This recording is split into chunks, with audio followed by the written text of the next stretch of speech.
Good. All right. Well, ladies and gentlemen, this is Laris Macario. I'm an actor and a producer. I am interviewing today Greg Valenti Gonzalez, who is a good friend of mine. And I used to do this podcast. This used to be a podcast called Thespians. It's now called Children of Dionysus, where I interview really cool people that are in the industry that are doing cool stuff, friends of mine, actors that have been successful, that have done things and made it happen. And so I want to bring you guys some value. Greg, what's going on, bro? Yo, what's going on, man? Thanks for having me, brother. You're welcome. You're welcome. Talk to me. Where are you right now? Right now I'm in New York at my house. This is like a comfortable space for me, very familiar. Kind of like my own mishmash of like stuff that I grew up with. Some nostalgia stuff, super chill. I got my Yankee chairs, I got my arcade machines, my movie posters, some cool art down here, and just hanging out, man. Happy to hang out with you today. Nice, man. So talk to me, man. Can you give us a little bit of background in terms of like, just some of your personal history? Like, who are you? Where are you from? A little bit of your background. Yeah, man. So I was born in New York, born and raised here. I've lived here all my life. Yeah. Uh, I was on the border of like Long Island and Queens. So town I grew up in was the first or second town in Nassau County, Franklin Square, New York. Um, so it was nice because my parents are both from the boroughs. So my dad grew up in Bensonhurst, Brooklyn. My mom grew up in Ozone Park, Queens. And so it was nice to have that, I guess, type of familiarity with those areas because we would frequent there a lot. Hmm. A lot of my cousins live in the other boroughs, Staten Island. Some live in New Jersey. I do have a couple that are out east in Long Island. So we would kind of travel all over the place, which was super nice to kind of see everything. Where sometimes you can kind of get trapped in your own bubble of a town that you grew up in. Yeah. And so, especially with my mom's sister being in New York City, we frequented New York City a lot. So even though I'm from Long Island, I like to say, I'm kind of like a city like Queens kid. That was really kind of the culture where I kind of really grew up in. And you're staying in Long Island now? Yeah, right now I'm over in Babylon, New York. I have a house here with my wife and my pup Henry. Yeah. Um, and I do frequently go back and forth to LA. My older brother lives over there. My agents and reps are over there as well. I do have in New York too, but I go there for work and pleasure and sometimes just hang out with him. And that's another area where I was out there the first time at 3 months old because my grandfather lived in Hollywood. So he wasn't involved in the business, in the entertainment business, but going over there feels like a second home when I go to California, which is really nice. So I was very blessed to have a childhood where my family was able to do that for us to have maintain that relationship with him over there, but also have the ability to actually go over there. Nice. And you mentioned earlier you were like sometimes people get stuck. That was definitely something that I experienced down in Florida. I remember when I was originally born in New York City, but then we moved down to Florida when I was a kid, Mm. to a place called Coral Springs. And then when I came back, I was a bar mitzvah dancer for a while, and I hung out with some people in Long Island, and I was like, it's the exact same thing as Coral Springs, except there's winter. Like the towns looked Oh, somewhat, you know what I mean? There was like a lot of yeah. similarity and stuff like that. So talk to us about sort of what you mean by like people getting stuck. What kind of things did they do? What's the mentality of those people? I mean, you know, in Long Island is a very nice place to live. Yeah. It is expensive to live here. You can't sugarcoat that. New York in general is expensive. It's very hard to live here because of how much everything costs. Especially now after COVID, like house prices are insane, rent is insane, and stuff like that, even in the city. Um, but I think like there's towns in Long Island, which again, there's nothing wrong with it. I think for me, since I had an experience of traveling a lot all over as a kid, I've never really wanted to be in one place and also kind of expand my horizons, sort of say, for lack of a better term. But some people in Long Island love it so much and love the town they grew up in. There's generations of families that live there. And they kind of never leave, which is okay. If you love where you live, why leave? Right. Yeah. It also depends on what you want out of life. And doesn't mean they don't go on vacations and stuff like that. Um, but I've always been open to like, all right, if I had to move somewhere else, where would I want to live besides this place in Long Island or New York and things like that? Um, and so what I've seen over the years is when I was younger, people that, when I was in high school, some people have never been to the city. And so they were like, this is my first time ever on a subway at 17 years old. And for me, Wait, that this is was from like, people from Long Island had never been to the city. yeah, Oh or wow. they've been there but have never ridden like the subway. And it's Gotcha. like, because there is the whole idea of like, oh, the subway is really unsafe. And it's like, it is if you're not, you kind of have to be aware when you go on the Yeah. subway. You gotta have to sort of like mindset, like, okay, hey, there's risk kind of everywhere. You just don't want to be flaunting like, yeah, look at all my money, have all your stuff out. You have to be smart. Same thing when you travel abroad, it's kind of the same deal. You want to be smart about where you're going into, and especially certain areas are better than others, more than Mhm. like any place else. Um, and then even like I taught at a middle school, and a bunch of my students lived on Long Island, and Long Island is an island, and it's long. That's why it's called Long Island. Yeah. But there's beaches, and there's some really nice beaches here, and those students in the Valley Stream area is where I was teaching. Some of them have never been to the beach and they're like 13 years old. And for me, that was another really eye-opening experience. I was like, oh my gosh, you're 13. The beach is only 20 minutes away. You could take that Long Island Railroad there and be there in 15 minutes. And everybody has different family situations and stuff. But for me, that was an eye-opening thing of like, even as an adult, I was like, wow, that still happens where kids don't get to have these experiences that everybody would assume, oh, you know, everybody's been to the beach, especially being here, where it's so close. And it's like, it's not true. So you have both sides of it where people love where they're at and don't want to leave or take vacations, but like they love their home hub and what they're familiar with. And then some people don't have the opportunity to go experience the things that we kind of take for granted of like, yeah, I've been to the beach millions of times, and this person has been on this planet for 13 years and has never stepped foot on the sand of a waterfront beach, which is crazy. And do you think it's at the bottom of it? Because it sounds like there are certain people that don't have the opportunity, but there are other people that just don't do it. So Mhm. it sounds to me like you were a little bit more adventurous. Do you think you were naturally more adventurous, or just your parents exposed you to like there's another world out there? And what do you think the difference was between you and the people that just choose not to go experience these things? Um, I think it definitely has to do with the environment you grow up in. Um, I've studied a lot of children's psychology stuff as well when I was in college. And the environment you grow up in does determine a lot of things that we don't even think about, even subconsciously, as you are an adult. So I think with my parents being one, so open to people, open to new adventures, new experiences, and taking us from a young age throughout, even to now, we still travel together at different times. um, it's one, a thing that feels communal within our family, like that stuff Mm, that it's like almost nostalgic because we've always had done that as a family when we were younger, so it feels like, oh, we're going on like a family trip as kids again, even though we're adults. um, and two, I think every person does have their own individual personality, but I do think that sometimes people not necessarily are afraid, but might just not realize, like, oh, where they're like, I don't know if I would really enjoy it that much. I really enjoy this. So why even go out there if I don't need to experience this and this, because this is similar, this experience. So I think there's also that sense too. But I don't want to pigeonhole anybody because I know there's such variation. But I think my parents really played the biggest part in that, and my family in general, because a lot of my cousins, my aunts and uncles, we've had big trips besides just the immediate. I've traveled with my cousins and my grandparents and different things like that. So um, that was definitely a big part of it for sure. right. And how many siblings do you have? Two, I am the middle. I have two brothers, an older brother and a younger brother. Okay. And are they both involved in the arts?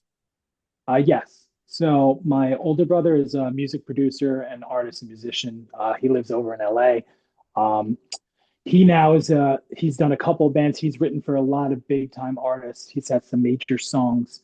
One of his songs was the song for the World Cup. a couple of years ago.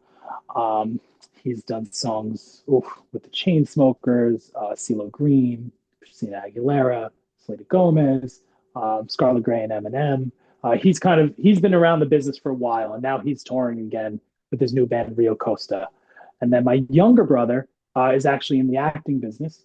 Um, he's over in Brooklyn now, so he's on the East Coast with me, and he does a lot of theater work, but he's also done some film work, and he's actually working on a series that he just wrote, an independent limited series, an 8 episode like dramedy. So he's doing his thing too, which is great. Do you think he did that on his own, or was he kind of following in your footsteps?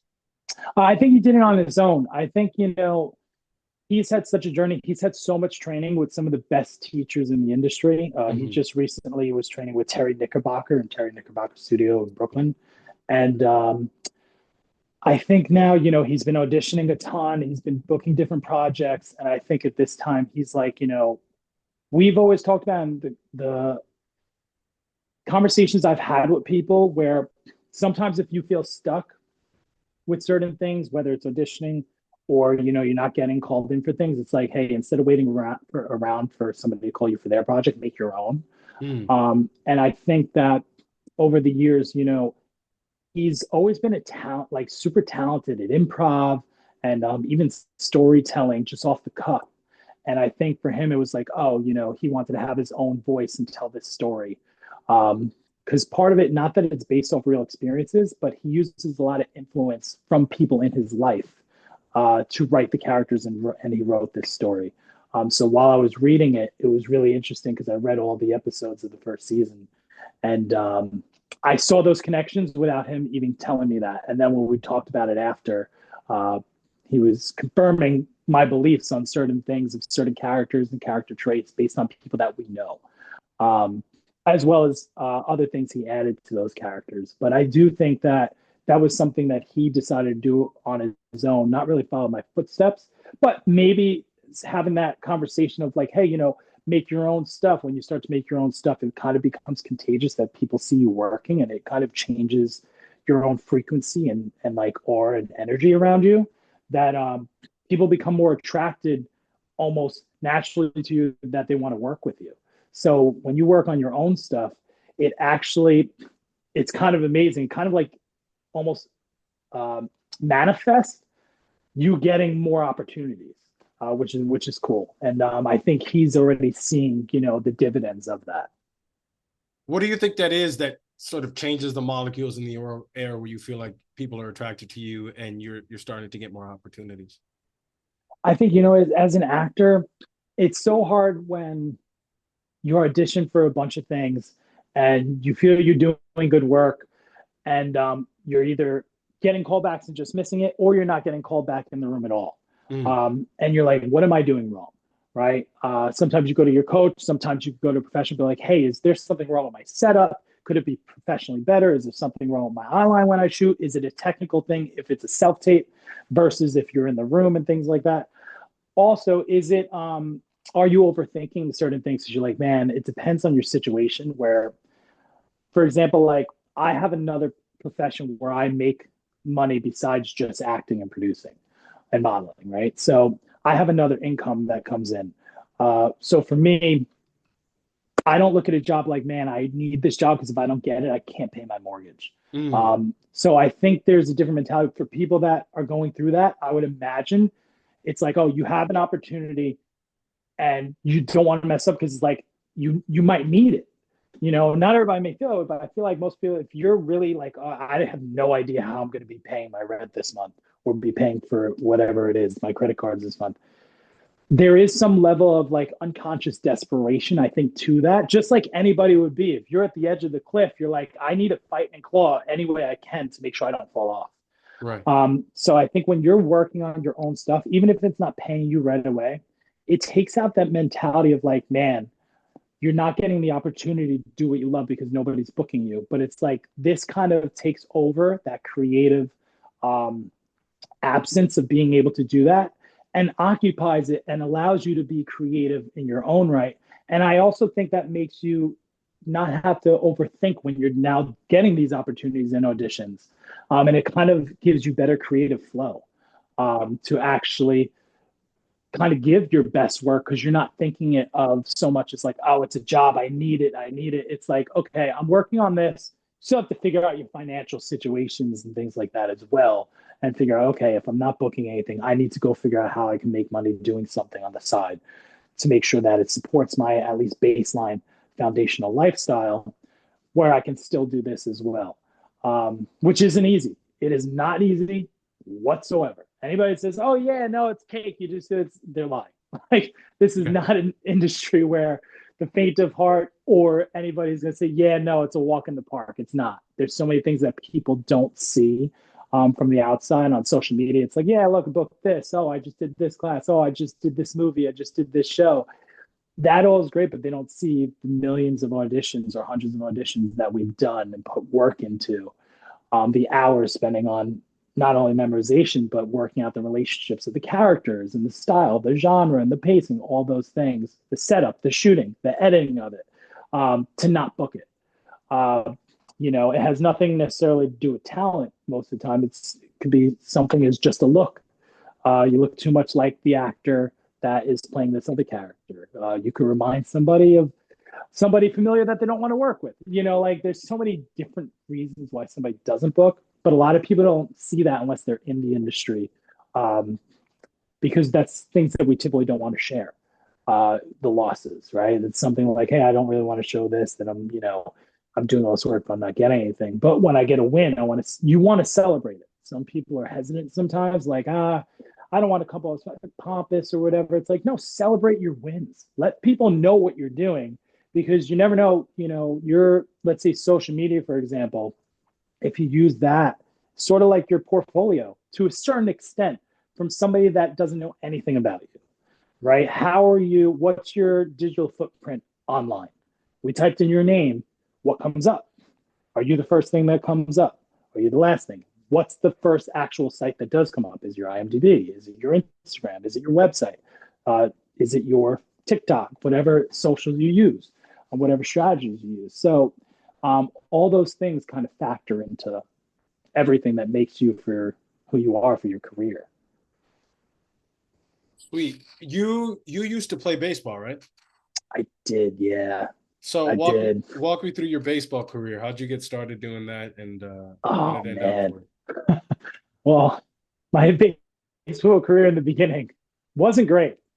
When I first started playing baseball, I think I was 7. I was playing for the Dodgers uh, here in Long Island, local little league team, and I sucked. I was so bad. I recently just found like our home videos, and I was watching it. And I was like, man, dude, you were not good, but he was. I was a kid that like wasn't about. I wanted to pitch so bad. That was one thing I will say is like I asked my coach every game, "Can I pitch? Coach, can I pitch? Can I pitch?" And he was like, "No, no, no, no, no." And then eventually, finally got like one time to pitch, or maybe twice. And I do remember that. And I love that aspect because like I felt like I was actually doing something. I couldn't hit. I was a terrible hitter. But after that 1 year of playing, or maybe it was 2 years, I quit baseball. I told my parents, I was like, I don't like baseball. Don't want to play. Uh, Fast forward to maybe 3 or 4 years later, I'm like 10 or 11 and going to elementary school. And one of my buddies, his dad started like a travel team for baseball, and they asked me to play. It was like all local kids that went to my school. We all joined this travel program or whatever, and it was fun. Was I good? I was better than I was, but I still couldn't really hit. But my Right. arm kind of developed a little bit, and so I found that I actually could pitch. It was kind of a discover like, oh, I loved it, because you're in every single play, and I couldn't hit, so I was like not thrilled about that. But I did have a coach, Joe Agello. He actually just recently passed away last month. I think because of a heart attack, like suddenly. I'm sorry. And no, I appreciate it. But he was, besides my parents and things like that, he was always somebody that really encouraged me. As a kid, he was like, "Yo, you're gonna be good. Like just wait for it." Not on the pitching side, I was good, but he meant like the hitting side. he was like, I'm telling you, bro, like something you're gonna. It was almost like you ever see a puppy of like a pit bull or a Labrador retriever, how they have huge paws, but they're so Hmm. small. Yeah. That's kind of what like I was. Um, Okay. I like big hands, big feet, but I didn't hit my growth spurt yet. Growth spurt yet. And when I finally hit it, at least the first part of it at like 11, 12, all of a sudden everything clicked. Pitching, I was already a good pitcher, but my pitching got better. But now I was actually hitting, and I was hitting bombs.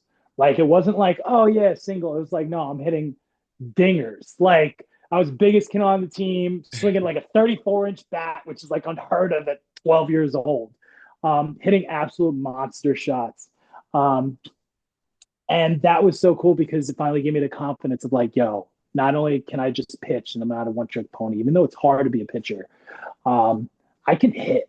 So now it's like a dual threat where I fully enjoyed the whole game instead Mm. of only the pitching part. Um, but the pitching part ultimately took control for me because I ended up playing college baseball. I had a scholarship, and I pitched in college. And Where'd a you little go? semi, I went to Dominican college. So I kind of bounced around a little bit. I played at Dominican College, which is upstate New York.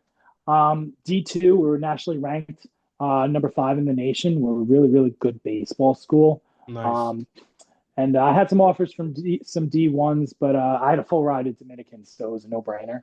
Um, and then I went to LIU Post, played there for a year, and then Queens College and played there for 2. So 1 year in the middle of the year, I got hurt. So ended up getting a red shirt for that year. So it was nice. I got 5 years of playing. And then I played in the Hampton Collegiate Baseball League, which is a major league baseball funded program. And they invite some only like the best college athlete baseball players to participate in it during the summer. So Mm. that was a nice recognition. I made the Under Armour national baseball team when I was a senior in high school. So, and then for a while, I had some scouts looking at me from a couple different teams, which is nice. But I ultimately got hurt in a car accident. So that kind of shot down my dreams a little bit because my body never fully got back to where it was as a pitcher. I was still throwing hard, but I was maybe only throwing around 87, 88 at that point. Um, so I finished out my college career and then kind of called it quits on baseball, at least in And terms of playing. what was the fastest you could pitch before the accident? 93 was what I was clocked at top speed. Not consistently. I threw like consistently like 91 before the injury, What but is I was happy at 93. what is like the standard in the majors for a pitcher in terms of Well, that's changed over the years, my friend. I mean, now, whew, I mean, it's it's like there's people now that they're like 103, 104, you oh know, wow. um, like insane. But your arm can only take so much of that. So, it's like you're throwing that hard. Usually you're probably a relief pitcher or a closer. Mm. Um, Usually, like, the standard is probably around 95. You can be an MLB pitcher throwing 88. It depends on also on your movement of your ball and the different types of pitches that you get. There's definitely a style like, Greg Maddox didn't throw super hard. He was a big player in I believe, the 90s and early 2000s and played for Atlanta Braves. And he's one of the best pitchers of all time. And he did not throw, he threw hard, upper 80s, sometimes lower 90s, but his ball movement and the way he pitched, his location spotting was unreal. So if you can hit your spots exactly with the pitches that you want, and it's always a chess game because the batter's trying to guess what you're throwing, and you're trying to guess what the batter's throwing. You're like, okay, if I just did this pitch, every pitch you throw, whatever happens on that pitch decides your next 5 pitches. So you're thinking not of just the pitch you threw, but now what next 5 you're going to be throwing in that order. But you're seeing what happens on the next pitch. Okay, now you have to change it up depending on what just happened. Did he foul it? Did he throw a ball? Where did you throw it? Where did it go to? And things like that. So it's a very strategic position to play. Um, and also, it's not easy to throw something. It goes exactly where you need it to. So it's a very unique uh, position. My dad used to call them thoroughbreds because like horses, a thoroughbred is a very unique horse that's very sought after, and pitchers, it's hard to come by a really good pitcher. So when you have that, that's your thoroughbred, that's your prize champion. Awesome. What were some of the biggest lessons you learned from playing baseball at that level? Oh, there's a lot. One, I learned coaching definitely matters. Why? When I think because I had three coaches, well, different head coaches because of the three different schools, Mhm. and in hindsight, I learned more from them than I did at the time in terms of how they work with their players. I had one coach who was like really much a hard ass and didn't really give any like if you messed up, he made sure you messed up, and if you did good, he acted like you didn't do shit. And it's like I really didn't like that. I had another coach that acted like you never messed up.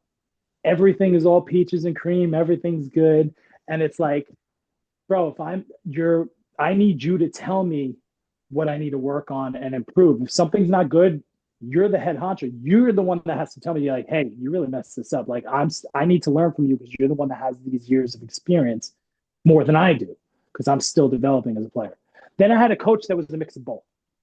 There were times he was batshit crazy, and other times were like, oh, I could sit and hang out at a bar with this guy and shoot the shit all day.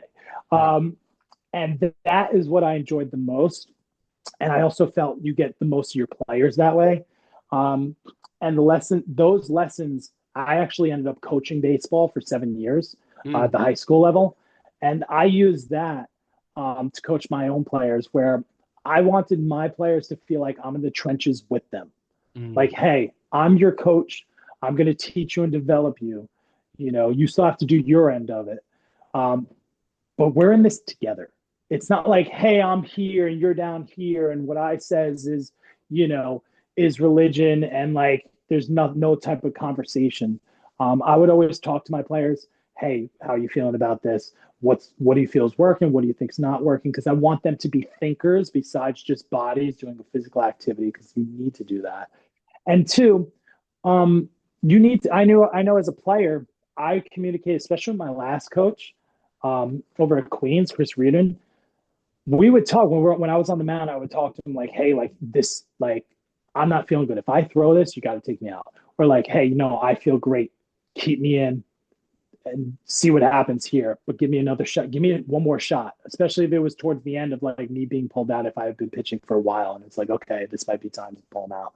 Um, so I always tell my players, so I coach basketball also and football. I said, look, when you mess up, I'm going to let you know you messed up. Your teammates are going to let you know you messed up, or if you made a mistake that could have been prevented. I said, because you need to have that kind of recognition, like, okay, I have to try and ensure that I don't do that again if possible. I said, but as soon as you do something good, we're going to champion you. We're going to bring you all the way up to the top because you deserve to be rewarded for excelling and doing the things that we should be doing. It's very similar to teaching. You want to negate like the things when things are being done wrong, you need to address it, because if you don't, then it's consistently keep happening.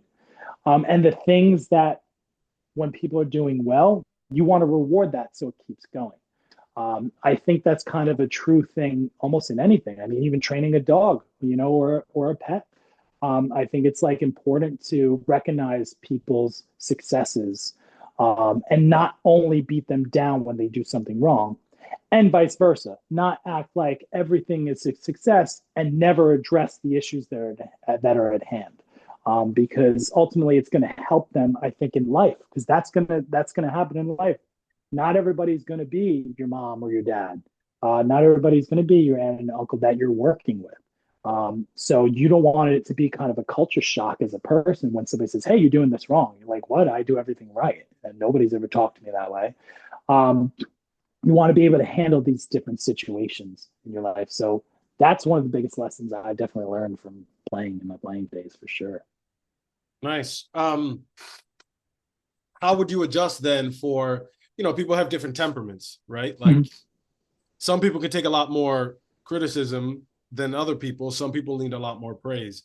So when you're working with people, whether it be students, people that you're actually, because you also produce and you also have created your own series, which we're going to get to in a second. Like, how do you discern when you're interacting with other people how to do that? Um, so I always like to be, especially if I'm not the only person in the room, I like to observe, Mm-hmm. um, where I kind of listen and observe how people interact, um, different phrases they're using, when different questions come up, what are their responses? I think you could learn a lot from just observing, Mm-hmm. for a little bit before you speak. Now, if it's just me by myself, and I'm, sometimes it's hard to necessarily observe because now you're having a one-on-one conversation. Right. There are certain things that I think, off the hop, when you're first meeting somebody for the first time, I always think it's important to meet face to face as much as possible. I mean, of course, you message each other and be like, hey, are you available? I'm interested in this. I've had different people approach me in that sense of like, hey, I would love to talk to you about this project. When's a good time and stuff like that, which is always nice. Uh, but I always say, would you want to prefer a phone call or a Zoom call? If they're in New York, is it possible to meet in person? Possibly. Um, because I think when you get to see somebody's face, you can read a lot, especially with the eyes of when you're interacting with somebody. And I also think that initial, it's kind of like casting, right? I was just doing a master class with Mel Mac Studios actually before this, and she was talking about in the first 7 seconds, you have to hook a casting director in the first 7 seconds. And not that when meeting somebody in the first 7 seconds, it's like you need to impress them or anything. It's just like you kind of in the first couple of minutes kind of get a sense of what the vibe is just by talking. Oh, how are you? Is it a question of like, hey, how's your day? Yo, it's so nice to meet you. So happy we were able to hop on. Sorry, like I was a little bit late, like depending on the situation or whatever. And then sometimes you could tell right away, oh, this is like a business call. It's not like a very much like it's more like, okay, when I go to some jobs, for example, sometimes like, wow, that shoot didn't even feel like work. Like Mm. I just got to play, I just got to hang out and like actually still do the work. But it didn't feel like a job. And there's other times you show up and it's like you kind of get what the vibe is, and you're like, okay, let me focus because there's other stuff going on around in the environment, whether it's like crew is rushing because this actor was late, or the other person that you're working with in your scene is not. Maybe you're just two different personalities. Some people like to rehearse before, some people don't. Um, and everybody's at different levels, also, of comfortability and professionalism. So when you walk on set, sometimes there's been times where I'm like, okay, this is a job. This is not the same personality of somebody I worked with yesterday for that other job. And you adjust accordingly. Um, so yeah, that's I forgot what the question was. No, no, no, that's all So, great. No, I wanted to get deeper insight in terms of how you discern between different people and stuff. But it sounds to me like you're reading the room, you're mhm. observing to see how people respond to certain things, you're actually adjusting accordingly. Like, is that what I'm hearing? Yeah, I think, anytime I tell people all the time, because I learned this from a different producer, always take a general. When that means always take a general meeting. If somebody wants to have a meeting, take it. What's the worst thing it can do is you lose some time. Yeah. Um, and because you don't know who knows who, you don't know how you can help them or they can help you, and what relationship might form from that. And worst comes to worst, if nothing forms there, then that's it. And I always like in the beginning of my meetings is instead of getting right to business, it's like, hey, let's have, I just want to know how's your day? What's going on? Where are you located? Oh my gosh, see if there's any similarities, even just on that first level of even just as simple as like where like you asked before, where are you at right now? I think that's such a personal thing because it's like, hey, I know we're going to talk about this other thing of why we're meeting, but I want to get to know you, even if it's just a little bit, get a little insight of who you are as a person first. And sometimes people that may have usually been closed off to that sometimes open up a little bit. because it allows them to kind of relax a little bit and be like, oh, we're Mm. just having a conversation. It doesn't have to be this big thing like, oh, hey, this is a business meeting, et cetera, et cetera. And I have found even in the pitching room when you're pitching to companies and stuff, um, the more conversational it is, the better the meeting typically goes. Um, so definitely showing, because you're not only selling your product or your project to these people, you're also selling you. So they want to say, do I like this person? Do I feel like that I can actually work with this person? Are they going to be open and being collaborative with me? Um, are they interesting? You don't have to be the funniest person in the room, but can they have a conversation where it doesn't feel so much like a business thing and like we can actually hang out? A lot of people in this industry, especially even the higher as you go, like working with people that they enjoy. There are, of course, exceptions of people that are mega talented or already super established and they have their own personas. But going up the ranks, it's like people want to know, all right, do I like them? Are they cool? What's their vibe? That's a big part of it besides booking the job with your talent. So talent is definitely 100% a big major important piece in this entertainment industry. But how you converse with others is another part. Nice. So we got to the three different styles in terms of your coaches, which I think is really cool that you had. It sounds kind of like a Goldilocks thing. You know what I mean? Like you got the big bear, the little bear, and then you got Goldilocks somewhere in the middle. I Oh no, like the that. baby bear I think was the one that was in the center. So it was dad and mom, and then the one in the middle. What other Yeah. lessons did you learn from baseball in your experience as a high level baseball player? Um, I mean, something to learn about myself. So at one point, it was like being like too cocky for your own good. It's like, you get humbled real quick in certain situations. Do you have an example? Uh, um, yeah, I mean, when you go to college, when you play college ball, uh, or even, when I played in the HCBL, it's like, all right, you were your MVP of your high school team. You won your Sorry, what championship. is the HCBL mean? The Hampton Collegiate Baseball League. Gotcha. Thank you. It's like, okay, you were the MVP of your high school team. You were all county. You won this award. You won the championship. It's like, that's so great. But when you look around, so did everybody else on your team. That's why Mm. we're all here. We're some of the best players in the areas that we grew up in. So that right there, being one of the bigger kids on my high school team, I'm 6'1", which is tall. It's above, the average height, but I'm not 6'5", 6'6". You're not a fan of the 6'5" guys. Yeah, yeah. Well, it's funny. One of my really, really good friends, one of my best friends, Tyler Clark, we met on my college visit to Dominican. Me and him were on the same visit. And so at the time when I was younger, anybody who was taller than me, I always had just like a vendetta against him. Even though I didn't know him, I was just like, oh, I don't like this guy. He's bigger than me. And so he's like 6'5", 6'6", and he's a catcher. And the whole time, I'm like, yeah, I don't like him. He's tall. I didn't know what position at the time he was. And then he said at the end, I was like, yeah, I still don't like him, whatever. And then we both ended up committing there. We both had scholarships. And our rooms are like right next to each other. We see each other at first day, and we end up becoming like best friends. We also end up becoming roommates the next year.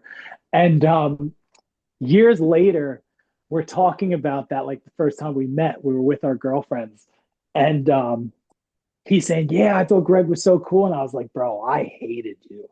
I was like, "I did not like you," and that was just me, at 18 years old, before really maturing into what I ended up becoming. But like, there are some times you get in bickering fights, or like sometimes physical fights with your teammates. Mm. Um, Not necessarily on my end, but like there were people that try to belittle you because you're a freshman or one of the younger players. And sometimes people take it. At the time, I didn't take it, so I did get into some physical altercations with some of my teammates, Right. but they were not being nice to any of us at the time. So it's like somebody has to stick up for one of us. Like, you're not going to call me that, bro. Like, I don't know where you think you're from, but I'm from New Mm. York. Like New Yorkers, we don't take shit. So he was not from New York. But this other guy, not Tyler, but this other guy that was an upperclassman. But I think that's one of the lessons. Like, do things humbly, but also still have a confidence about you. Um, you know, uh, you're there for a reason, and that kind of segued into when I joined Anthony Ibsen Studios, and that's where we met. Yeah. Um, and I auditioned for that program, not having a ton of acting experience like on set. I booked a couple of modeling things, some commercial things, but and I had a commercial agent at the time, but I hadn't really up to that point done. I did one in-person audition for a sock company that I didn't book just because my foot didn't fit the sock right. So, like, and I was like, oh, all It's right. they have their fucking reasons. They're all I was like, okay. And but I ended up booking years later with them a couple of times because my foot, I guess, finally, I don't know if it changed or the sock changed, but did they it not have ended up working. sizes? They didn't have other I sizes. I don't know. But and so I worked with them a couple of times, which is great. But when I auditioned for Anthony, um, I auditioned in person. I felt great about the audition, and I was like, I don't even care if I get in because it was my second in-person audition. And I got to a place with him where I was like, wow, I didn't even know I could do that. And so I called my brother after time. I was like, bro, I don't care if I get in. That was just an amazing experience, whatever. Yeah. And Anthony emailed me that night and told me that I would be accepted in the program. I was ecstatic because I was like, I don't know what to do. Like, yes, all right, yes, I'll be like, And so I joined the class. About a month later, a spot opened up, and I remember being in there. And I'll tie this into when I was in my playing days. I remember being there, and everybody's talking about the shows or movies that they've been on or been in, and the things they're auditioning for. And I'm looking around, I'm like, oh, I don't belong here. Like, I was like, I am so out of my league with these people. Like, they're so much higher level than I am. Mm. And I remember talking to after class, we'd all hang out and all talk outside the producers club. And Terrence Clow, Terrence is awesome. He was in our class. And I remember telling him my sentiment of how I felt. Like, hey, look, man, like, I don't know if I belong here. Like, everybody's doing X, Y, and Z. And he was like, no, man. He's like, if you're here, he doesn't just take anybody. You're here for a reason. Mm. And that kind of tied back, being in the college days, it's like, sometimes you feel like, yeah, I deserve to be here because I did this, this, and this. And then sometimes you get humbled real quick because you're like, oh man, like everybody's good. There's a million kids bigger than me. Mm. There were, I think on my college team, there was two kids shorter than 6 feet. Everybody else was 6 feet all the way to like 6'7". So everybody was tall. And I know that that's just one factor of it because you don't have to necessarily be tall to be good at a sport like baseball.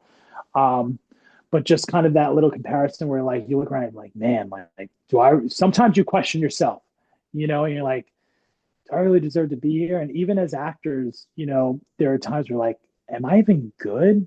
Mm. Like, is this really what I should be doing? And the answer is yes, you're here for a reason, and sometimes we need that reminder of like, hey, even though it's not working out right now, you've been able to do X, Y, and Z. There are people that say, yeah, I want to be an actor and never do anything about it. Right. Right. There are people that say, I'm going to make this movie, but never even write a synopsis or a log line for the movie. Mm. If you're somebody that's actively pursuing it, taking class, auditioning, submitting yourself, whatever level that is, if that's in the beginning stages, like you don't have reps and you're submitting yourself, or you do have reps and they're getting you auditions, even if you're not booking, right? You're still doing the thing. You deserve to be here. You deserve a piece of that pie. There's plenty to go around. Um, it's not easy, but sometimes, if you constantly feel like you're stagnant, then it's like, all right, let me relook at everything myself. Let me take like a kind of do evaluation of yourself, like your own mental self, physical self, and then also like, okay, if it's not me, like I feel good and I feel my work's good, let me go take a look at the technical aspects. Let me do a coaching session with one of my coaches, not even necessarily, it doesn't have to be just for an audition, but it could be like, a career coaching session. Like, hey, look, this is where I'm at. I need some help, or like, I don't know what I can be improving on. Can you help me brainstorm? Ask your friends that are in the industry. Ask your friends that aren't, because they might have a totally different look. You could show them some of your stuff. Be like, hey, look, what do you think about this? I think sometimes it's hard to have those conversations because it means we have to be vulnerable. Even Mm, though in the acting profession, we are vulnerable as these characters. Sometimes when you're vulnerable in real life, it's hard because that's you. It's not you as the character, but it's you. It's like I was listening to Smartless. Um, Jason Bateman's on that podcast, and he was talking about doing karaoke, and forget what other actor was on, and they were Tegan Everton. Is that how you say his name? Oh my gosh, I totally just butchered his name. From maybe Kingsman. Tegan. Maybe Tegan. Is it might be Tegan. It's like no, I think it's like Taergon or something. It's the guy from the Kingsman. Okay. The young guy? He also, yeah, he did Rocket Man also. He played Elton Okay. John. Gotcha. And he talked about, saying they were talking to him about doing karaoke and stuff because he's a really good singer. And conversation, which I find is so true too. It's like when you're in character, singing in front of, you could be singing in front of hundreds of people working on a set, but you're in character, it doesn't feel any different. Like Mm, if you're so comfortable because you're in character. right. But as soon as it's a reflection of yourself, and now you're out at a karaoke bar or something like that with your friends or family or people, all of a sudden your insecurity comes out like, you get nervous, even though it's like five people. I tell people that all the time, like, yeah, I'd rather do something in front of 500 people than 10 people in my family, Right. just because I become so self conscious. Uh, so yeah, I forgot where I was going. I forgot. No, yeah, it was all great. No, you're great, man. You're great. When you're in those moments of like, damn, should I be doing this? Am I even good? Blah, blah, blah. What do you do to pull yourself out of that, to stop that rumination? That's a good question. That's a really good question. Because I'm trying to think of that because there have been times where I say like, "Oh, I suck." Like, should I do that more often than I probably should? Not all the time, but more often than I should. Um, I kind of think back to the things I've been able to do up to this point, like different accomplishments in this industry, and also kind of put in perspective of everything going on in my life, besides just acting, like personal life, other professions, other gigs I'm doing. And I'm like, yo, you're managing so much and you're doing so good right now. It's having a conversation with yourself of being like your own hype man, Mm, or hype woman. Where like not necessarily, I know people say like, you want to talk to yourself in such a positive way, but the reality is sometimes we don't do that. We get right. down on ourselves. In a perfect world, yeah, that would be great. Um, but there are times that we don't. And so it's just a reminder of like, yo, you booked this, or like, yo, you shot this. Or if you haven't booked anything yet, if you're really just starting out, it's like you are trained, you've taken a class. If you haven't, maybe be like, you know what? I'm feeling about this. Let me change something. If you haven't taken, let me sign up for a class. Let me get a training session with somebody. Let me call Laris and get some training with Shakespeare. Uh, you know, um, it's again, you do that self reflection of like, okay, is there something I can change if I don't love where I'm at? Or is this just one of those like, oh man, I'm kind of getting down on myself? You kind of have to try to recognize at least, is like, is this a period where I need to somehow grow and kind of Mm, level up somewhere? Or is this me just kind of getting down on myself because I haven't, been getting the success that I've been wanting to up to this point? So it's really kind of finding where that level is, of is it that or is it this? Um, and then if it's the other where it's like, no, I'm just kind of getting into a rut. It's not necessarily a period of like, oh, I need to do something to level up. That's where you have the conversation with yourself of like, yo, you were able to do this, this, this, this, and this. And again, I remind myself, you deserve to be here. I've heard it so many times now. I heard it in baseball. I heard it in when I was teaching. I heard it coaching. I heard it in acting. And I hear it in my everyday life sometimes. And even with producing, I mean, look, I've been involved even with the project that I also act in. There are times in the past where I've questioned, should I be this character? Am I even good enough to play this character? And it's like, then I look at the footage, I'm like, yeah, bro, I killed that. Like, it's just like a reminder that you need sometimes.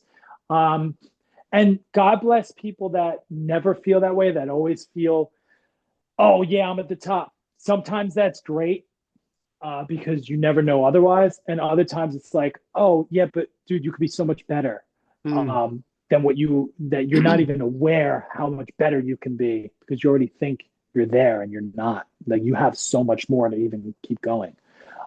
So I think being very self-aware, and it's hard, being self-aware on every aspect. One, takes work, and two, sometimes it's not always easy to recognize, and you're just kind of in it, um, going through the daily motions or the struggles, and you're kind of like, man, I don't know what to do. It does help to have a soundboard, somebody to kind of talk to about it, to get through it.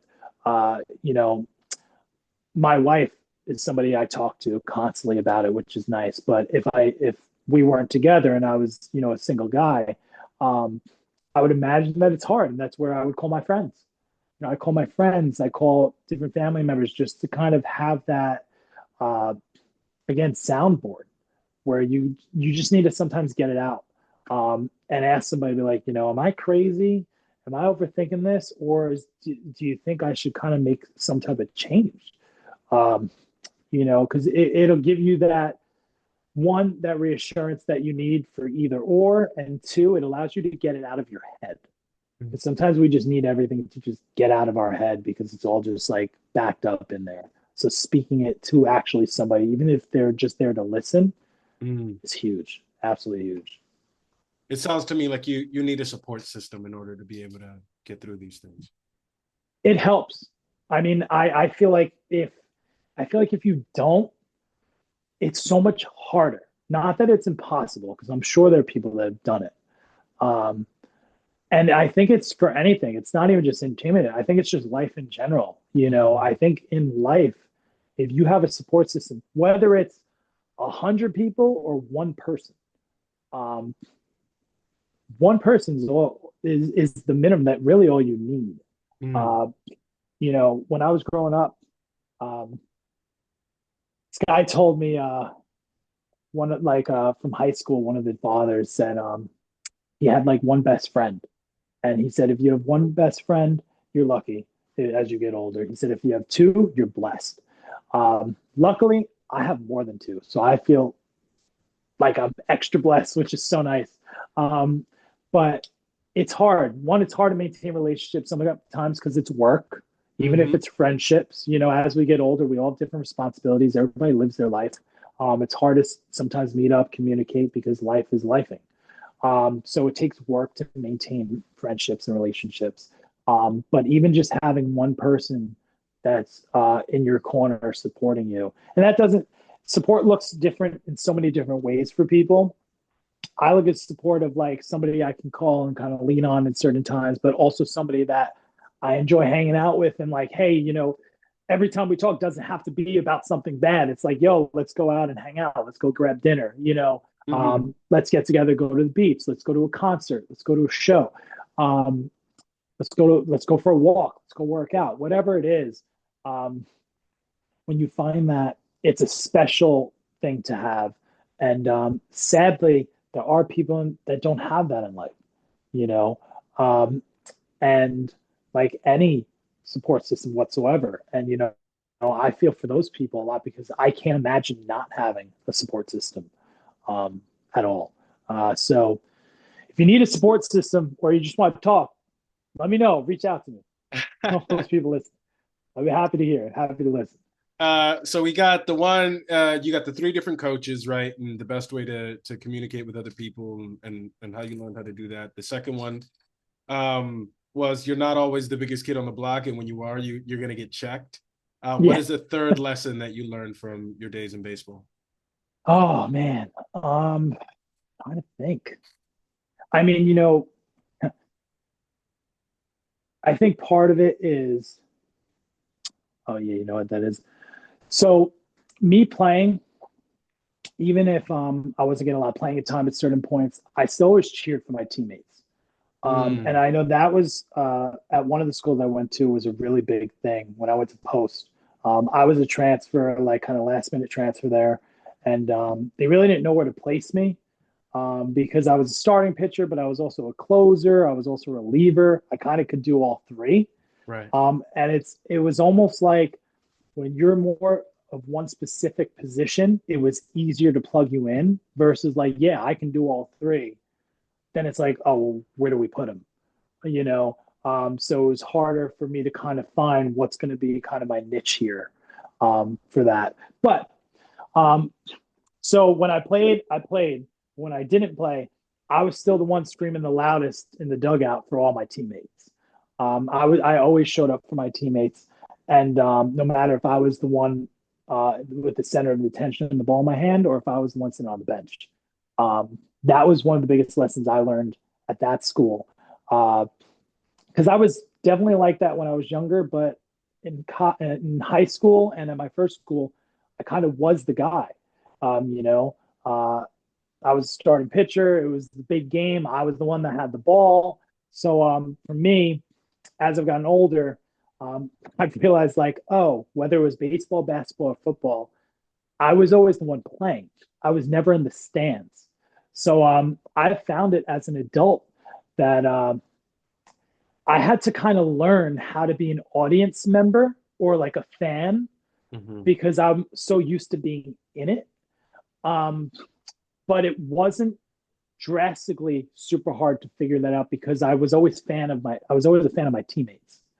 Um, you know, if somebody, didn't have a good game, always try to bring them up.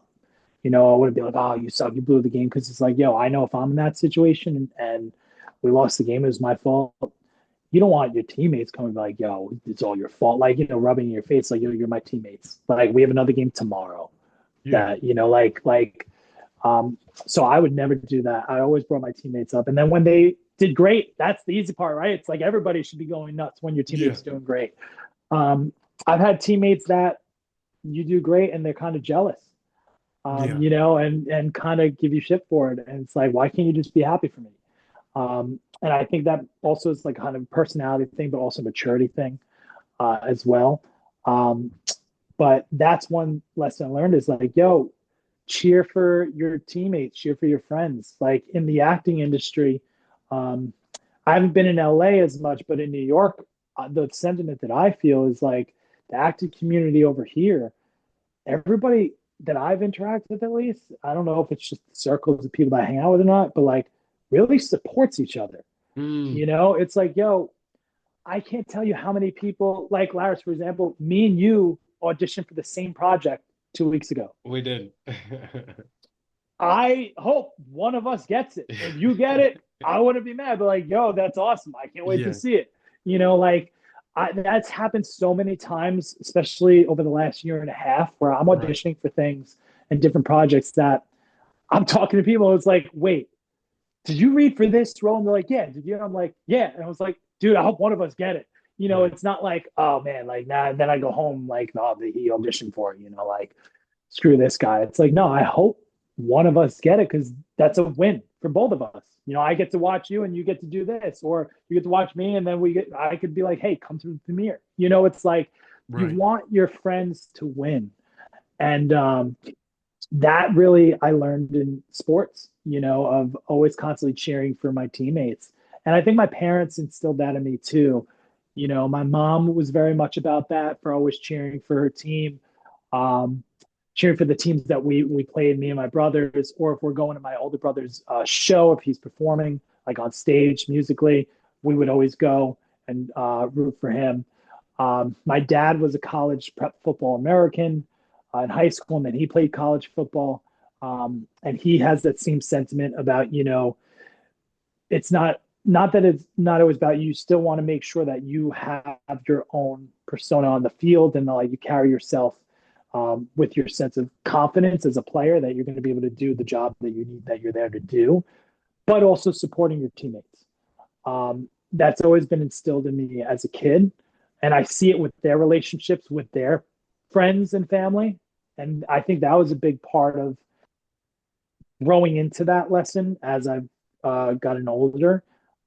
and throughout my developmental years as well as a kid and a teenager, is I so my parents do that all the time, you know, um, with my cousins, with their own cousins, with their brothers and sisters, with their parents, and the way they treated their friends.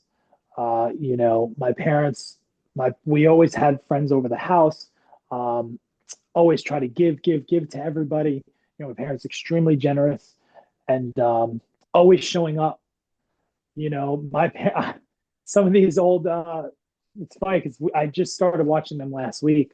These old home videos, and it's like, wow, my parents were at everything. My first day of school, my parents like videotape us getting on the bus, and then like it cuts when we're on the bus waving, and all of a sudden they're at my school, me getting off the bus. Oh, blah blah blah. Then all of a sudden they're like in my school, and they're like in my school, following me into the classroom. The teacher's like, "Yeah, you can't come in here."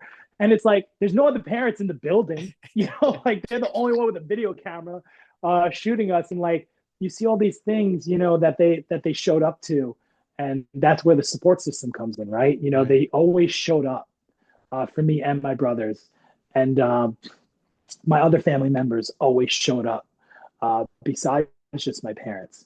So I was really, really lucky to have a childhood growing up that way because I never felt that there was a lacking of love or Mm, support.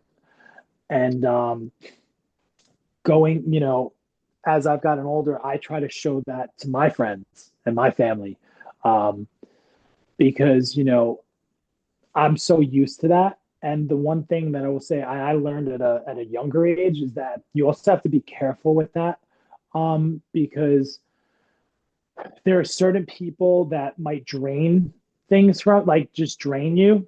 right. And you have to recognize that, it doesn't mean you tell them to screw off or anything like that. It's more just like you have to be like, okay, and that's where the observing part comes from, where like the more people you interact with, the more you recognize, okay, this is somebody, yeah, I might be able to develop a relationship with this person, a Mm, friendship. And then others like, I kind of need to learn a little bit more about this person to see if this is really going to work or not. right. Um, so because you have to be careful, because my older brother calls it dream energy, and I kind of like that analogy, where you only have a certain finite amount of dream energy to use, especially if you're creative, right? And as it gets drained from using it, you want to make sure it's not being drained from places that aren't going to service you. Not Mm, in terms of like furthering your career, not in terms of just that, but in places like, yo, I'm wasting so much energy on this. And it's like, I don't need that in my life. right. I don't need to have, it's like soul sucking type of energy, whether it's from an interaction or something somebody did, um, or even from some other commitment that you're doing. Maybe it's a project. You're like, yo, maybe it's not going the way you envisioned that it would be. It's like, okay, maybe I need to put it on pause and revisit that, because right now it's not working. Whether it's your project or somebody else's, you kind of need to reevaluate and be like, okay, where do I need to put my dream energy? Because I only have so much. And the older you get, usually the less you get. Mm, Because ultimately, as we get older, you get tired faster. It's just a natural thing with aging. So that's that would that's what I would say is yeah, the other lesson, like kind of conglomerate of all that stuff. nice. Speaking of projects, you're in I guess like a 2 year, 2.5 year odyssey of a project that you came up with. First, walk me through a little bit uh, what inspired you to be an actor really quickly, and then if you could transition into this project, which is something that you've been working on for a couple of years. Yeah. So as a kid, I was very naive in the sense where, like, I had my Indiana Jones poster over there and my Star Wars poster. Classic, Um, classic. I thought Harrison Ford was Indiana Jones. I also thought he was Han Solo. So I never thought like, oh, he's an actor. Whatever reason, I was stuck in my own bubble of like sports and stuff like that. Yeah. Um, but me and my friends, when I was in high school, we did class acts, which is like a battle of the grades thing.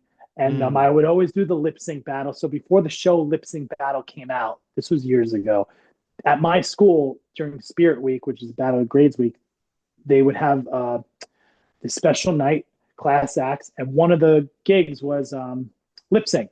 So lip sync, you're putting on a show, you're lip syncing these songs, but you're also doing dance choreography and different wardrobes. And you're trying to make it entertaining and comedic and stuff like that. So I would do that all the time. And me and my friends, our group, funny thing is, we were all like big athletes in our school, but I think we all could have totally been like actors, like theater kids in our school too, because we all loved film. So we actually filmed 2 movies ourselves with the little, we had like some type of camcorder thing, looked like an old iPod or whatever. And we filmed 2 full-blown movies. One was Comrades and the other was Death Ball.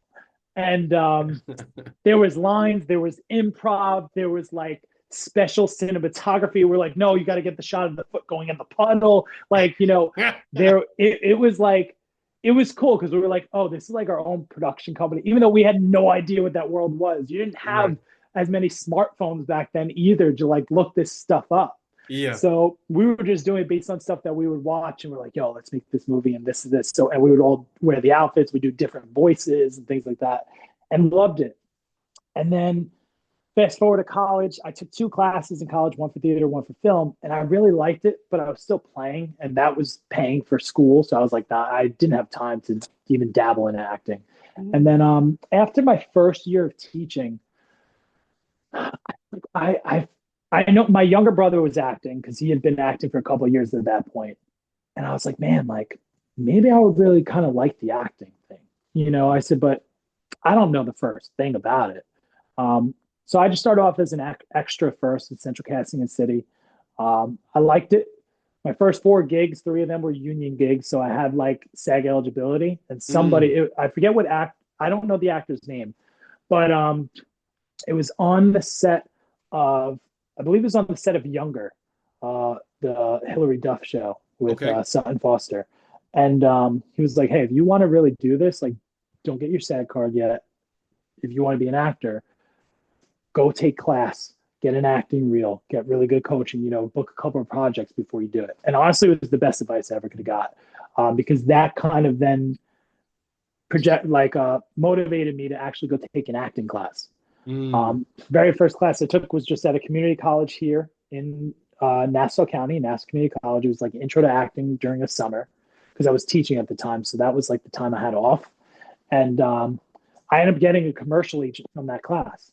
So it was kind of like right place, right time. And then from there, I was like, okay, I did some commercial stuff, modeling stuff. And then it eventually ended up, oh, it's funny. I just got an audition from my commercial agent popping up on my phone.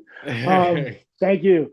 But it kind of snowballed from there. And then Abeson was kind of my ultimatum moment where I was like, all right, I'm going to audition for this coach.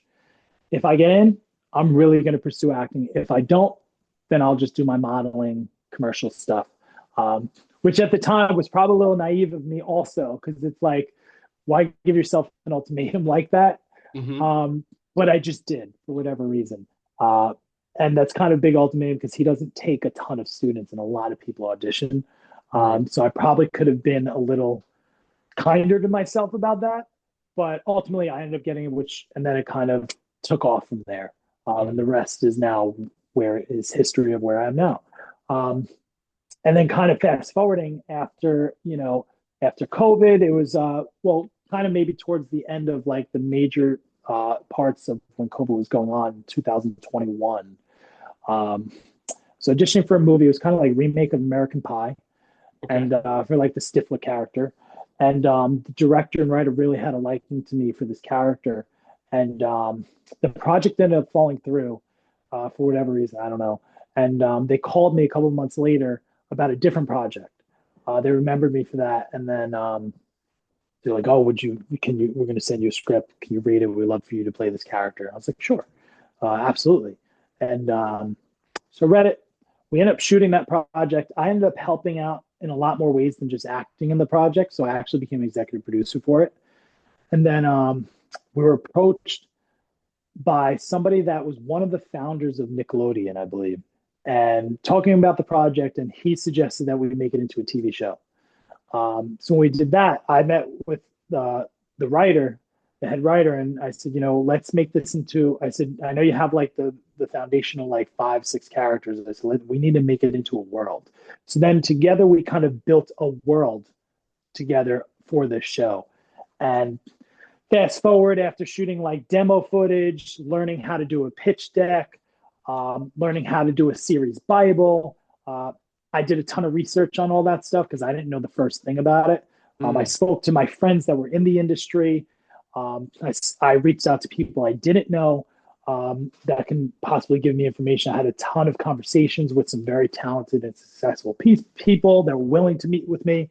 And from each person, I kind of took nuggets of information of what that they gave me of like, oh, that's really good. I like that.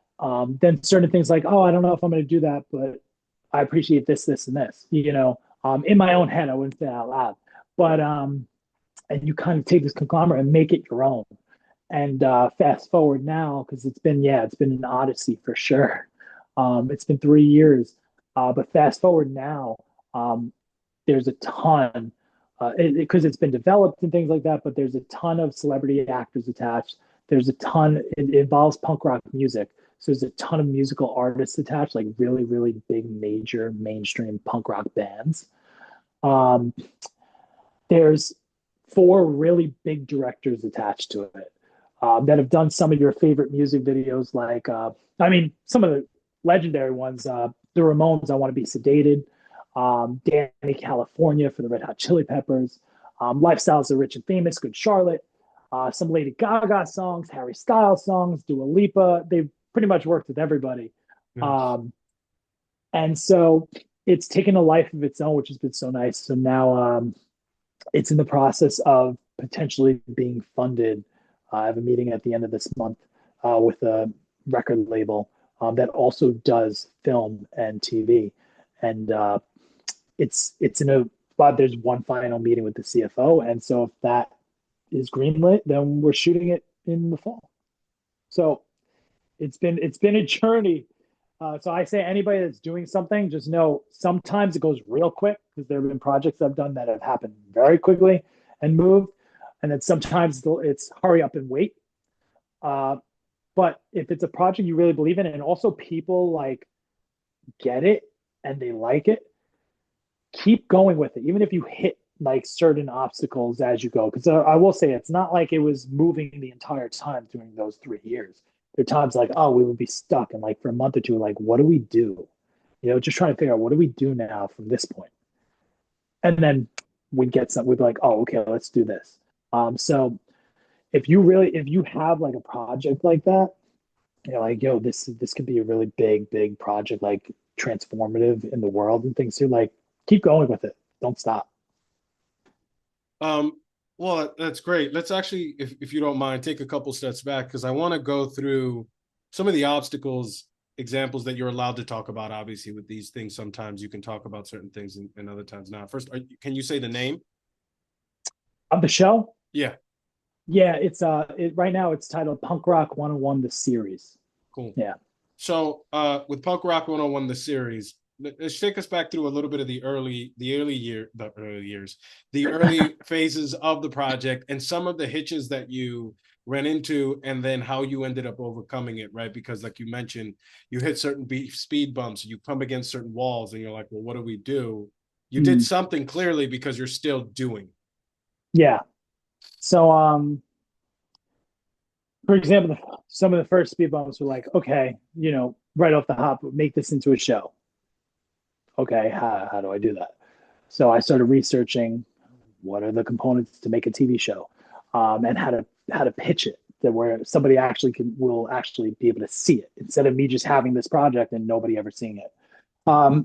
So doing that research definitely helped, because then it was like, all right, if you make a TV show, make a pitch deck, make a Bible. You want to give something tangible to somebody, whether tangible meaning like a digital file. It doesn't have to be something in paper, because now we have technology, but some type of digital file that shows your idea, besides just you telling somebody the idea. because talking about the idea is going to happen in the meeting anyway, but you want to Mm. show what your vision is, especially if it's a world that's not doesn't exist yet, and it's something brand new. The other part of it was Why do you think that's okay valuable to have something tangible for people to show when you're talking to investors or decision makers? because sometimes create. I do think everybody has a little bit of creativity in their minds. Some people have more than others. Mm-hmm. So I think sometimes some people will understand, and other times there's going to be people that say, I just don't get it. And if you have something to show, they at least can make their own judgment and like, oh, now I see what you're talking about. Because otherwise, they're just trying to formulate it in their minds. Sometimes it can work against where it's like, oh, now I see what you're talking about. Yeah, I'm not really interested in that. And that's okay. Sometimes that means it's just not the right person. You want to make sure you find the right people for the project. That's something we've constantly told ourselves when doing it is like, all right, didn't work out with them. That just means that they weren't meant to be the people that do the project, et cetera, et cetera, or this person wasn't meant to be involved at this stage. Um, so as we've gone along with that, even like designing the deck, it took time. It's like I had to figure out how to use Canva. I'd never used Canva before. I had to figure out how to graphically design certain things. So I taught myself like the very basics of it. I looked it up on YouTube. I looked up a bunch of like different things like that. Um, Again, also asking people that have pitched shows before, hey, how does it usually work? You know, and then when we got to the point where we finished like the demo, proof of concept footage, it was like, great, we have this. What do we do now with it? We had a pitch deck, we had the demo footage, but what do we do? And then we came up, we're like, oh, let's send it to some bands and see if we could get somebody to look at it. Mm. Because nobody else was really talking to us. No, what we found is if you're not sending something to, let's say, a production company or a network or an agent that of like, let's say, a celebrity actor, and it's not through your either manager or agent, then you're technically unsolicited. So they won't take it. They say, hey, look, this is unsolicited. Please have somebody that's solicited send it to us. Um, so we ran into that a lot because at that time, none of us had reps. Um, we had no representation. So we were just trying to do it ourselves.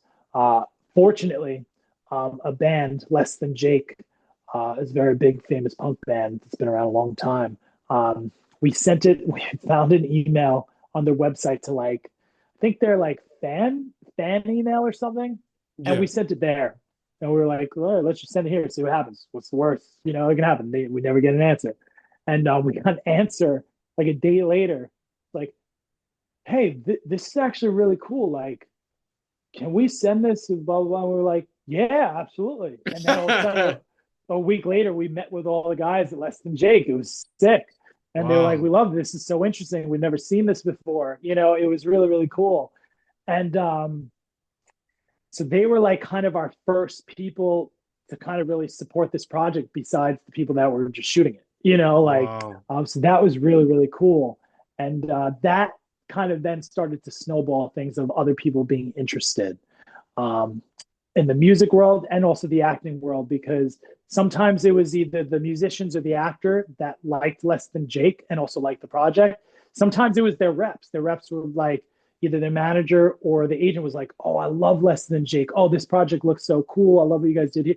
Yeah, I'm going to send this to them. And then we kind of see what happens. And then we would maybe have a meeting, right?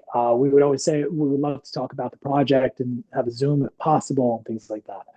Um, then then eventually we joined up with we were like, okay, we had some interest, but again, now I end up getting reps and things like that. I have a manager and an agent, so we were funneling things through them as well to send out because now everything was solicited.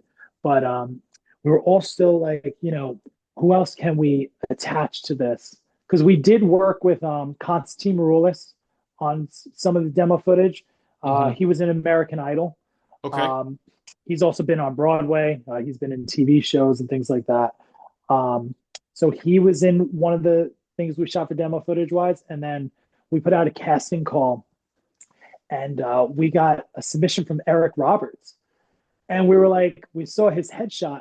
Eric Roberts has been around for a long, long time. Yes.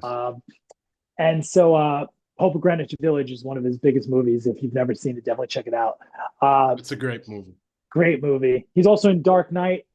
If you guys have never seen it, he plays the gangster. I forget his name, but he plays the main gangster in Dark Knight with the Yeah. Joker.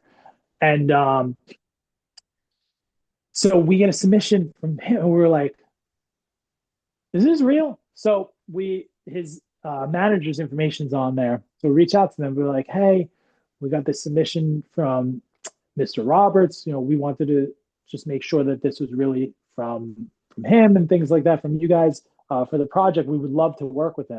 And they were like, "Yeah, he actually really enjoyed, really liked the breakdown of the project. He's really interested in doing it." And so that's how we ended up getting him, which was so nice because he is somebody we had talked about bringing onto the project for a certain character. So we shot some demo footage with him as well, which is awesome. And that kind of gave us more of legitimacy in terms of when we approach people like, hey, we shot with this person, for proof of concept things. So it kind of, I think, gave some more confidence to other reps of like, okay, it's not just an idea that they shot independently, but now they've worked with some people in the industry at a higher tier where, okay, let's have a conversation. Then that kind of led to us getting Stephen Anthony Lawrence, who's very well known for playing Beans on Disney's Even Stevens. Right. Great show. And great show. And one of my I loved watching him. I've seen him in a million different things. And he then, we had a conversation. I flew out to Los Angeles. I met with him, and we hit it off. And he signed on to the project, not to just be an actor, but also producer. And he has a huge Rolodex of people that he's worked with in the industry that he's maintained those friendships with and always had a good rapport with. And he then helped bring more people to the project, which was awesome. And so it kind of then just kept building steam. And as we got more actors attached to the project, we then were approaching more bands now that we have these more actors. And then from there, as we got some of the bands, we now went after some of the major directors that have done some of these iconic music videos that have been award-winning directors, not only in the music video world, but also in the TV space and film space.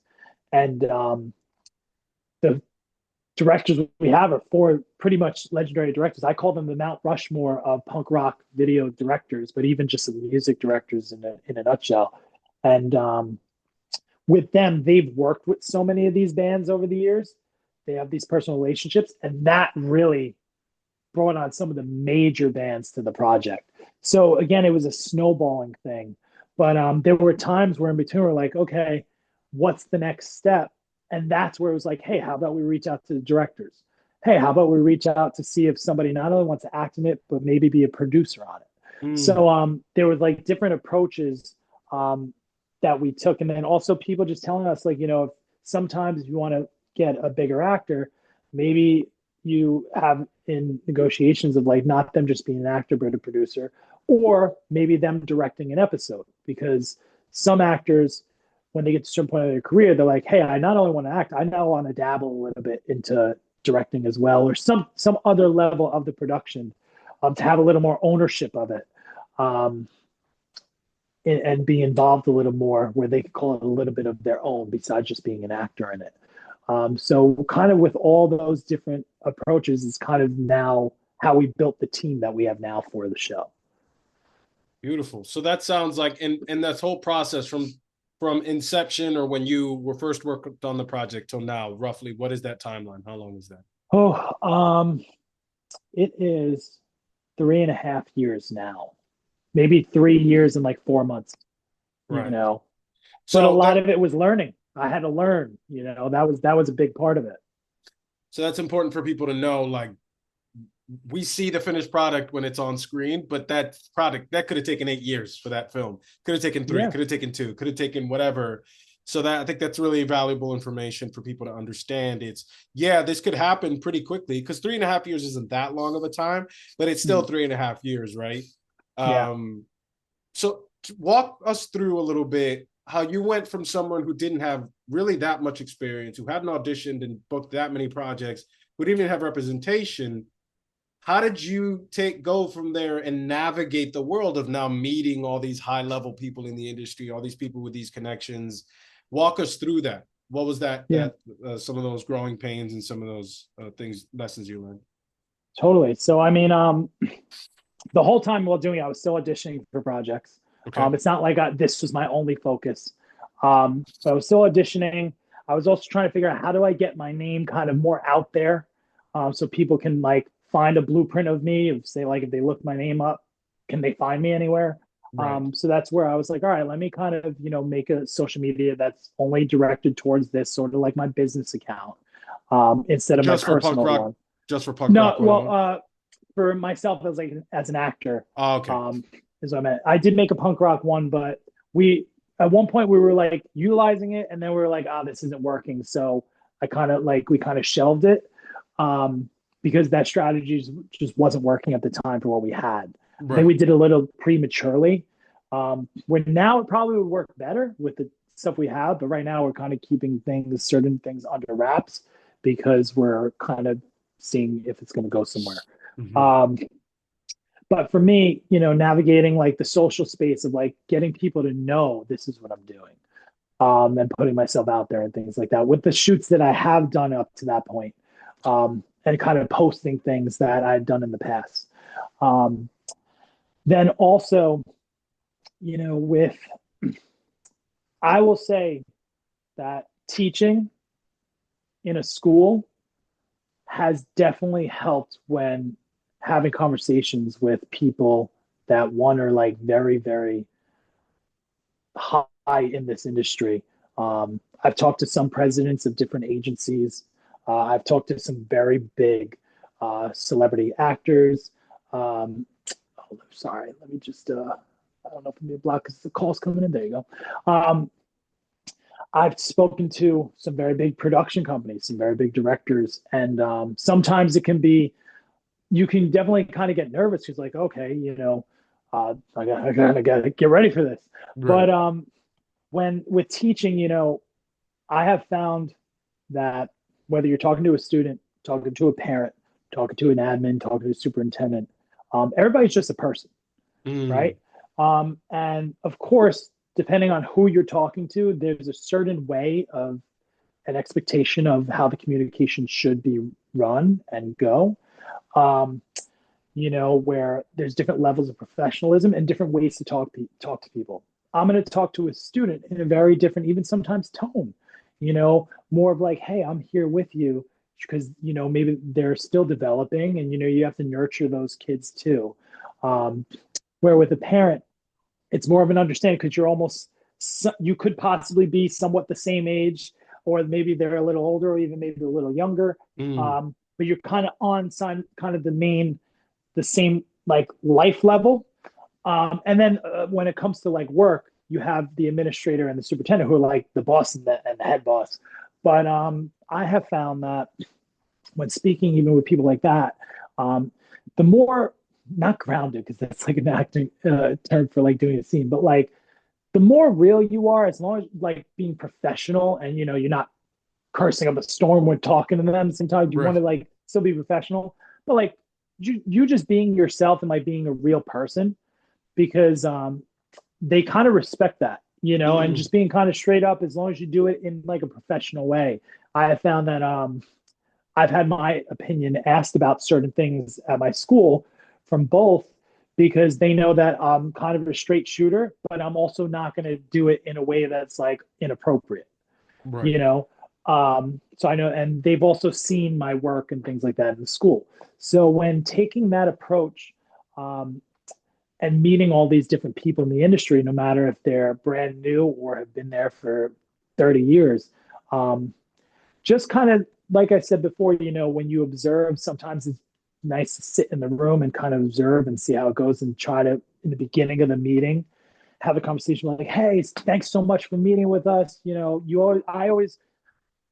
I'm a very friendly guy. I like to think at least. And I like to kind of connect. I like to connect with people. Mm, So I try to connect with everybody when we first get on the call because I think it puts everybody at ease, right. you know, because ultimately it's kind of like casting directors, you know, when they call in an actor, they want you to be good. They want you to be successful because they're excited because they called you in and now it's like, oh, now we get to watch.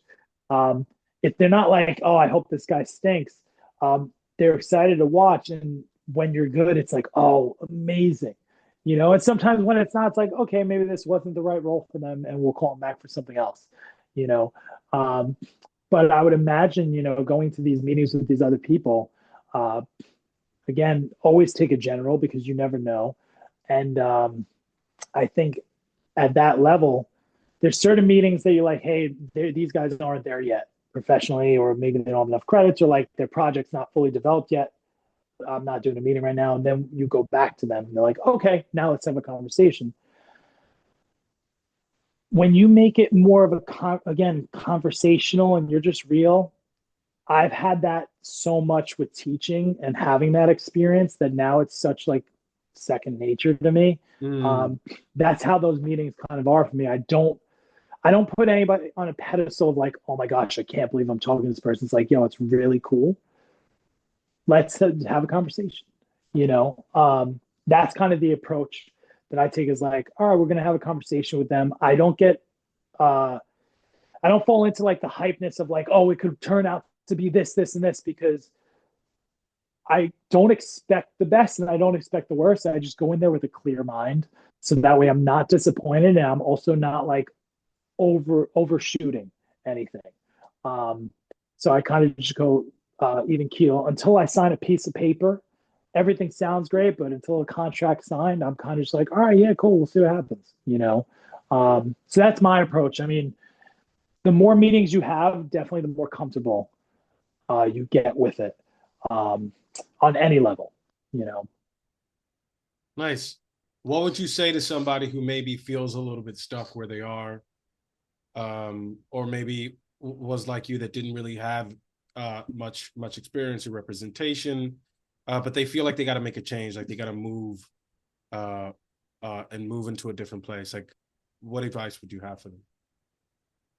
Yeah, so some like it depends on the situation of what you feel stuck in, right? So if you feel stuck like, oh man, I'm booking all these things, but I still can't get a rep, and I have an acting reel and things like that.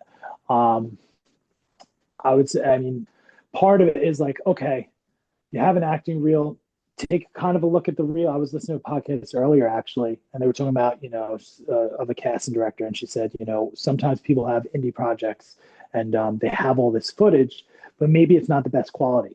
It might be a good idea to be like, okay, either invest in yourself of like, let me go do a higher level scene. Maybe I pay for somebody to shoot a high level scene with top notch equipment, so that my stuff looks even more professional and more established as an actor. Um, Sometimes it could be, hey, I really am looking for this actor. So I have a ton of footage, but you don't get to fully grasp the full characters that I can be. Mm, So shoot a self tape, like get a really sick setup and shoot like a tape of you playing a character that you really truly feel like is your character, one of your character types, or things like that. Even though I feel that any actor can play any character, so I don't like necessarily saying like, yeah, you know, that's your type and that's all you can play. But when you start, you got to start with something. So right. whatever, like somebody looks at you and is like, yeah, cop. I get that all the time. Yeah, he's a cop. Yeah, he's a jock. Um, you know, douche boyfriend, you know, like different things like that, especially in the beginning. It was like, yeah, I get it. It registers. Yeah, Lean that into makes that a sense. little bit. Yeah. You lean into that a little bit to get your start because it's like, hey, that's what they're looking, that's what a rep might be looking at. Like, okay, um, two things. You want to see what their other actors on their list are that they represent and what Mm. shows they're booking. And you can find all that on IMDb and be like, oh, okay, they've booked, NCIS, they booked Law and Order, they booked FBI. That might be somebody that I would want to reach out to their reps because, like, they're booking all these shows that I'm a perfect fit for because I fit the type of a cop, right? But I have nothing on my reel that shows I can play a cop. So Mm. besides having your reel, I'm going to shoot a minute scene or monologue of me as a cop. Maybe I'll shoot me in an interrogation room, or doing a traffic stop, and having that conversation.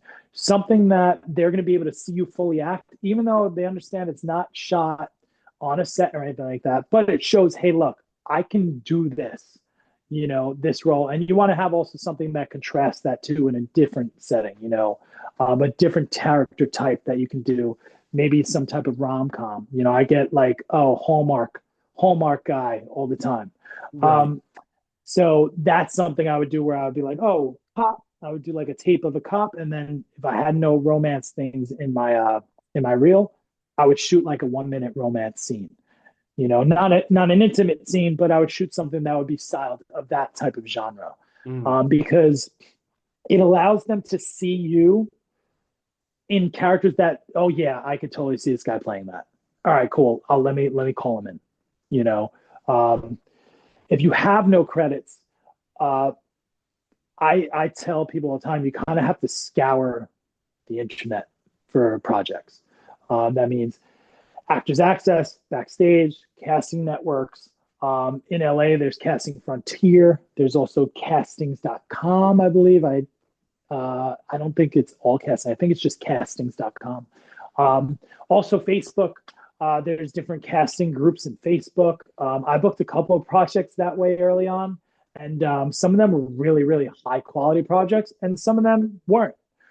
So it's kind of like, the wild, wild west when it comes to that. Mm.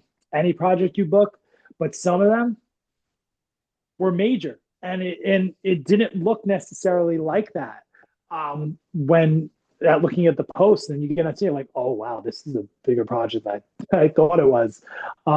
So never, I would say, don't go in with the preconceived notion of any project that you're doing that like, oh yeah, it's an indie thing, it might be this, or like, yeah, it's this big Netflix production, it's gonna be like this. It's like, just go in there doing the work as an actor. Right. Don't worry about all the other stuff because that stuff doesn't matter. What's going to matter is you being the character, make sure those relationships are seen on camera. Or if you're in theater, whether it's a major theater or a smaller theater, you have no idea who's going to be at that show watching you, right? If it's a small theater, the best friend of the director might be casting Stranger Things on Broadway. Right. And they show up to your show. So really, you just want to make sure as an actor you're doing the best work when you are given those opportunities. But in the beginning, when you don't have reps, you gotta go looking. No one's coming looking for you. Unfortunately, it's nice. Sometimes it might be like, well, look, I'm good looking, I'm tall, I'm funny, I'm nice. Why wouldn't anybody want to book me? Or I'm beautiful, I have this colored hair, I'm tall, like, or I'm really short and I fit these characteristics perfectly. Like, you might be the perfect person. However, they're not looking. There's so many actors in this industry. They're not coming to look for you. You need to make sure that you show up and also you put yourself out there. So Right. there is that part of the industry. It's like, hey, you have to be comfortable with sharing yourself. That's what acting is. You're sharing a little bit of part of yourself in every role you do. And the other side of this is that you have to share yourself as a person with networking and putting yourself out there and throwing your hat in the ring. That's Right. really, really what it is. Beautiful. Greg, you have given us so many pearls of wisdom, so many great nuggets. I think people are going to get a lot of value from what you have to share. Talk to us about what's next for you. And yeah. Yeah, man. Man, what's next? I'm trying to think. So I shot one episode as like a guest star for this web series, Broke Boys in New York. My episode, I believe, is episode 12. Right now, episode 6, I think, just came out today. So I believe every week they release an episode, so that'll be online. I believe they should air them on YouTube on Chris Okafor TV. Um, if you're looking for it and you can't find it, let me know. I'll send you the link. But Chris is a really big director I've worked with. He's amazing. I've done a couple projects with him now, and I actually booked a movie called Extortion Thugs. Mm, Um, it's a mafia like thriller. It's kind of actually pretty interesting because it's going to be shot in Long Island. I'm shooting it in November. I have 8 days of shooting. I'm playing like a major supporting role in it. Uh, I've never played a mafia character style before uh, as an actor, so I'm like really looking forward to it because that's something I love that I love that style of film. yeah. I also love those movies, mafia films, um, and I feel like I could live in that world like today, yesterday. I should have been in that world yesterday. So to Yeah. have the opportunity to do that finally is awesome. There's a lot of big actors in that as well, which is going to be cool. A lot of big people have huge followings on Instagram and stuff, but that are actors besides just being influencers. So it's a nice mix of people from all over.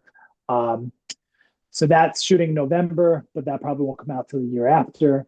Uh, Mm, Punk Rock 101, again, I might be shooting that in the fall as well. So that's kind of like waiting to see what happens with that. And then I produced a movie, a short film called Stakeout with Seth Gilliam of he's in Walking Dead and The Wire, okay. and then also Sandra O'Hara, who did Doomsday, which is a TV show, and she was the writer and the main actress for it. And she's Emmy nominated for that show actually, and that's going to be turned into a feature film, which is super awesome. And me and you were working on a project together, Yeah. Warfighter, which is nice. Um, so we're going to be getting that going, and I'm producing two other projects. Off the top of my head, I'm like, wait, what? I'm doing. I have a lot of stuff on producing side and acting side. I have a shoot coming up next week as well, where I'm acting, and then I'm shooting this series West End Girls, where I play one of the lead detectives. It's about like girl gangs. So a short film just for that like is the prequel to the series. Just came out in July, so that'll be streaming soon. They had a premiere for that, and then King of Newark 3 is going to be streaming soon. There was a premiere for that back in April. So they're just negotiating the deal for the streamers. So you can find me on that. And this movie, Garcia's. Garcia's is going to come out at some point over the next year. It's 1980s Spanish Harlem. So that was cool to play like a period piece and kind of visit my Puerto Rican roots a little bit in that, which was super dope. So things are moving, and I have a commercial. I could talk about it because it's coming out in 3 weeks. I don't know when this is going to air, but I just shot a commercial with DraftKings, and I'm in a scene with Kevin Hart. So I Nice. was the main principal actor for that, one of them, and me and him have a scene together. So that'll come out during football season. So I'm assuming, opening night in the NFL, that should be out. Sounds So good. good, Greg, man. yeah, you're the man. I appreciate your time, and these guys got some serious nuggets. So I wish you luck in all this stuff. Obviously, you and I are gonna keep talking, man, and this has been great, bro. Thank you. Thank you. Appreciate it. Awesome, man. Peace.